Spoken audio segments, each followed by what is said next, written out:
DCB മീഡിയയുടെ പുതിയൊരു വീഡിയോയിലേക്ക് സ്വാഗതം. ഇന്ന് ജൂലൈ 8 ബുധൻ. ഇന്നും തുടർന്നു വരുന്ന ദിവസങ്ങളിലും നിങ്ങൾ അറിഞ്ഞിരിക്കേണ്ട പ്രധാനപ്പെട്ട വാർത്താ അപ്ഡേറ്റുകളാണ് ഷെയർ ചെയ്യുന്നത്. ചാനൽ ആദ്യമായി കാണുന്നവർ സബ്സ്ക്രൈബ് ചെയ്യുക, വീഡിയോ ഇഷ്ടമായാൽ ലൈക്ക് ചെയ്യുക, ഫേസ്ബുക്കിൽ കാണുന്നവർ പേജ് ഫോളോ കൂടി ചെയ്യുക.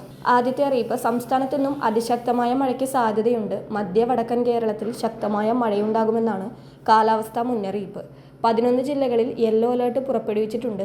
ആലപ്പുഴ മുതൽ കാസർഗോഡ് വരെയാണ് യെല്ലോ അലേർട്ട് നിർദ്ദേശം പുറപ്പെടുവിച്ചിട്ടുള്ളത്.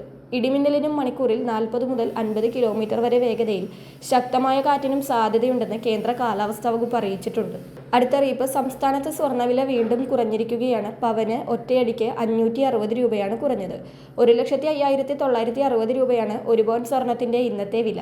ഗ്രാമിന് ആനുപാതികമായി 70 രൂപയാണ് കുറഞ്ഞത്. 13,245 രൂപയാണ് 1 ഗ്രാം സ്വർണത്തിന്റെ ഇന്നത്തെ വില.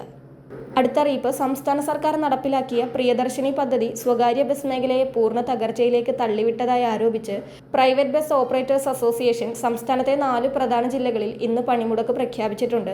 കോട്ടയം, പത്തനംതിട്ട, കൊല്ലം ഉൾപ്പെടെയുള്ള ജില്ലകളിൽ പ്രഖ്യാപിച്ച ഈ സംയുക്ത സമരത്തിൽ ബസ് വ്യവസായത്തെ നിലനിർത്താൻ സർക്കാർ അടിയന്തര സാമ്പത്തിക പാക്കേജ് അനുവദിക്കുക, കിലോമീറ്ററിന് 55 രൂപ നിരക്കിൽ സ്വകാര്യ ബസ്സുകൾ വാടകയ്ക്ക് ഏറ്റെടുക്കാൻ സർക്കാർ തയ്യാറാവുക തുടങ്ങിയ ആവശ്യങ്ങളാണ് ഉടമകൾ പ്രധാനമായും മുന്നോട്ട് വെക്കുന്നത്.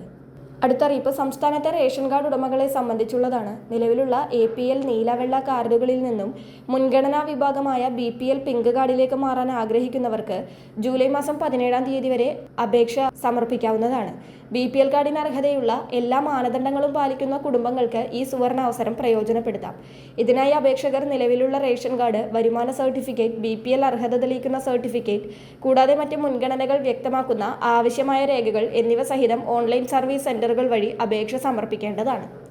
അടുത്തറിയിപ്പ്, സംസ്ഥാനത്തെ സാമൂഹ്യ സുരക്ഷാ ക്ഷേമ പെൻഷൻ ഗുണഭോക്താക്കളുടെ അർഹത പരിശോധിക്കുന്നതിനായി വരും മാസങ്ങളിൽ ഫീൽഡ് തല പരിശോധനകൾ നടക്കും. പുതിയ സർക്കാർ അധികാരത്തിൽ വന്നതോടെ പെൻഷൻ തുക 3,000 രൂപയാക്കി വർദ്ധിപ്പിക്കുമെന്ന് മുഖ്യമന്ത്രി വ്യക്തമാക്കിയെങ്കിലും അതിനു മുന്നോടിയായി അനർഹരെ ഒഴിവാക്കാനാണ് ഈ പരിശോധന.